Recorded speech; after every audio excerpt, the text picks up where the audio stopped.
আমরা তো আসন্ন নির্বাচনে প্রার্থী, দলের মনোনীত প্রার্থী। আমরা যার যার নির্বাচনী এলাকাতেই ছিলাম। ওনার এই আকস্মিক মৃত্যুর সংবাদে আমরা সমস্ত কর্মসূচি স্থগিত করে ঢাকায় চলে এসেছিলাম।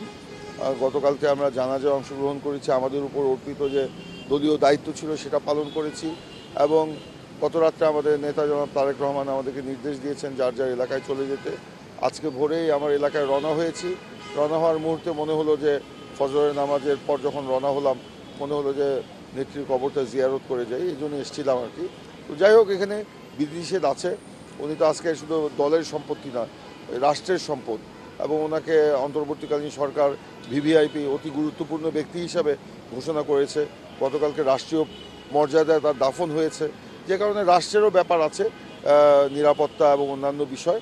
আমরা আলহামদুলিল্লাহ যেখান থেকে দাঁড়িয়েই দোয়া করি না কেন, দোয়া তো হয়েছে। আমি ঘরে বসেও দোয়া করতে পারি, রাস্তায় দাঁড়িয়েও দোয়া করতে পারি, গাড়িতে বসেও দোয়া করতে পারি। এটা কোনো বিষয় না। আল্লাহ যেন আমাদের সকলের দোয়া কবুল করুন, জনগণের দোয়া কবুল করুন, এটাই আমরা প্রত্যাশা করছি। আর তিনি গতকালকে বাংলাদেশের মানুষটাকে ইতিহাস হয়ে রইল যে এত বড় জানাজা পৃথিবীর অন্য কোনো দেশে কারো হয়েছে কিনা আমার জানা নেই। তিনি সকল কিছুর ঊর্ধ্বে, আজকে দল মত ধর্ম বর্ণ নির্বিশেষে সকলের ঊর্ধ্বে উঠে গেছেন। কিসের জন্য? ওনার যে দেশের প্রতি কমিটমেন্ট, দেশের জন্য যে তার আত্মত্যাগ, তার যে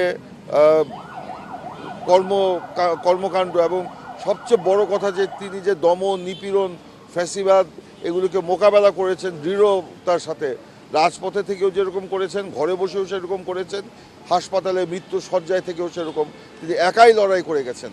সেই কারণে মানুষ আজকে তার প্রতি যে ভালোবাসা দেখিয়েছে, শ্রদ্ধা দেখিয়েছে, আমরা কৃতজ্ঞ।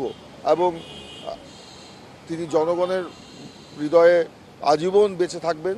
জনগণ তাকে হৃদয়ের মণিকোঠায় স্থান করে দিয়েছে, এটা উনি আজীবন থাকবেন।